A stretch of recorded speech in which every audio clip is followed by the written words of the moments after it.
ফুল দিয়ে সাজানো, সাদা গোলাপ, লাল গোলাপ আরও বিভিন্ন ধরনের ফুল দিয়ে সাজানো। রুমটাকে একেবারে ফুলের বাগান বানিয়ে ফেলেছে। এমনি আমার ফুলের অ্যালার্জি, আর রুমে এত ফুল দেখে মাথাটাই গরম হয়ে গেল। পিচ্চিটা আমার কোলেই ছিল। পিচ্চিটাও দেখলাম এতগুলো ফুল দেখে আমার মতোই অবাক হয়ে তাকিয়ে আছে রুমের দিকে।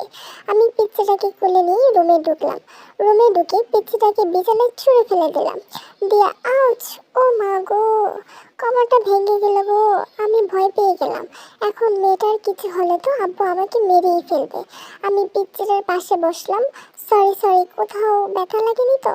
পিচ্চিটা হেসে দিল, তারপর বলল আমি ব্যথা পাইনি, আমি জাস্ট দেখতে চেয়েছিলাম আমি ব্যথা পেলে তুমি কিভাবে রিয়েক্ট করো।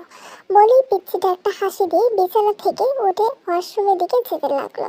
এই পিচ্চি, তুই তো একটু আগে মাথা ব্যথার জন্য হাঁটতে পারছিলে না, এখন কিভাবে হাঁটছিস? হ্যাঁ, তোমার কোলে ওঠার জন্য মাথা ব্যথার ভান করেছিলাম। হি হি হি, তুমি তো বোঝনি, তুই তো একটা পিচ্চি শয়তানি। পিচ্চি একটা হাসি দিয়ে ওয়াশরুমে ঢুকে গেল। আমি রুমে বসে বসে ভাবতে লাগলাম, না, পিচ্চিটার সাহস অনেক বেড়ে গেছে। আমাকে এখন কিছু করতে হবে যাতে পিচ্চিটা আমাকে ছেড়ে যেতে বাধ্য হয়। কিছুক্ষণ পর পিচ্চি একটা পাতলা থ্রি পিস পরে বেরিয়ে আসলো। আমাকে বলল, এখন ভারী পাঞ্জাবিটা চেঞ্জ করে আসো। আমি আমার পাঞ্জাবি চেঞ্জ করব কি করব না সেটা আমার ব্যাপার।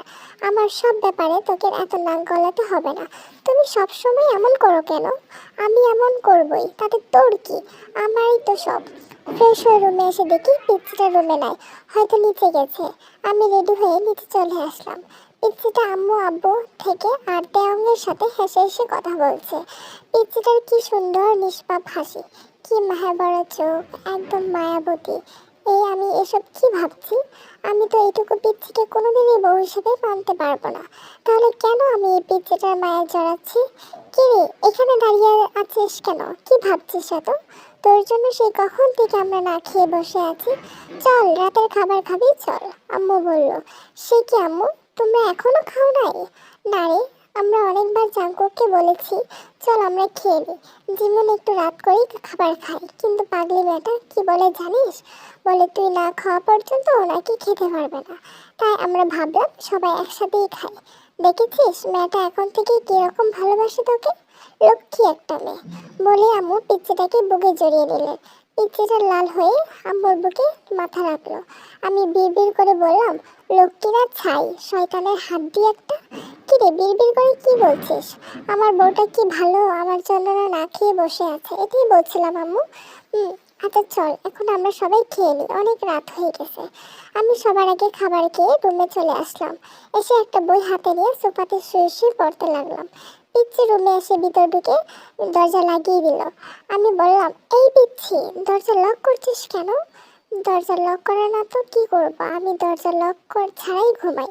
এখন থেকে দরজা লক করেই ঘুমাতে হবে, কারণ এখন থেকে তো তুমি আর একা ঘুমাবে না, এখন থেকে তোমার বউ তোমার সাথে ঘুমাবে, তাই দরজা লক করে ঘুমাতে হবে। আমি আর কিছু বললাম না। পিচ্চিটা সারা বিছানা ঘুরে ঘুরে দেখতে লাগলো। দেখছো আমাদের কি ভাগ্য, আমরা 2টা বাসরাত পেয়ে গেলাম, কিন্তু বাসরাতের আসল কাজটাই তো করতে পারলাম না। চলো না আমরা ফ্যামিলি প্ল্যানিং শুরু করে দিই। কথাগুলো বলতে বলতেই পিচ্চিটা পা ছড়িয়ে বিছানায় ব্যথা নিচু করে বসে পড়লো। আমি সোফা থেকে উঠে উঠে আস্তে আস্তে করে পিচ্চিটার দিকে এগোতে লাগলাম। পিচ্ছি আমাকে আস্তে দিকে নড়েচড়ে ঠিক হলো আর লজ্জায় লাল হতে থাকলো। আমি একটু একটু করে পিচ্চিটার দিকে এগিয়ে যেতে লাগলাম। আমি পিচ্চিটার পাশে এসে দাঁড়ালাম। পিচ্চিটাও এখন মাথা নিচু করে বসে আছে, ধীরে ধীরে নিঃশ্বাস ফেলছে, আর হাঁটু মুড়ে পিচ্চিটার বসে পাশে পড়লাম। পিচ্চিটার হাত আমার হাতে শক্ত করে ধরলাম। পিচ্চিটা এবার লজ্জা মাখা চোখে আমার চোখের দিকে তাকালো। আমি বললাম, বোন, তুই আমার ছোট্ট পিচ্চি একটা বোন, তোর সাথে কি আমি এসব করতে পারি বল? দিয়া আমার কথা শুনে অবাক হয়ে নিচের দিকে তাকালো, তারপর মুখটা মলিন করে বলল, ছি ছি, তুমি এসব কি বলছো? নিজের বউকে কেউ বোন বলে? দেখ জাঙ্কুক, তুই এখনো অনেক পিচ্ছি, তোর এখনো বিয়ের বয়স হয় নাই। তুমি আমাকে যতটা পিচ্ছি ভাবছো, আমি ততটা পিচ্ছি না। বলেই জাঙ্কুক বিছানা থেকে উঠে দাঁড়ালো। আমিও উঠলাম। আমি বললাম, তুই নিজেকে যতই বড় মনে করিস না কেন, তুই কিন্তু পিচ্ছি। না, আমি পিচ্ছি না। হ্যাঁ, তুই পিচ্ছি, আমি পিচ্ছি না। এইগুলো বলছে আর আমার দিকে এগিয়ে আসছে। আমি এক পা করে পিছিয়ে যাচ্ছি। আমার পিছাতে পিছাতে হঠাৎ দেওয়ালের সাথে আটকে গেলাম। এই পিচ্ছি কি করছিস? আমাকে পিচ্ছি বলবে না একদম। জাঙ্কুকের থেকে আমার শরীর 1 ইঞ্চি দূরত্ব। চোখ বন্ধ করে নিজের ঠোঁট আমার ঠোঁটের দিকে এগিয়ে আনছে। পিচ্ছিটার ঠোঁট আমার ঠোঁটের একদম কাছে নিয়ে আসলো। পিচ্ছিটার নিঃশ্বাস আমার মুখের ওপর পড়ছে। পিচ্ছিটা নিজের ঠোঁট আমার এতই কাছে নিয়ে এলো যে বুঝতেই পারছি না কোনটা ওর নিঃশ্বাস আর কোনটা আমার নিঃশ্বাস। আমি পিচ্ছিটাকে কিছু বলতে যাব, তখনই খপ করে নিজের ঠোঁট আমার ঠোঁট লাগিয়ে দিল।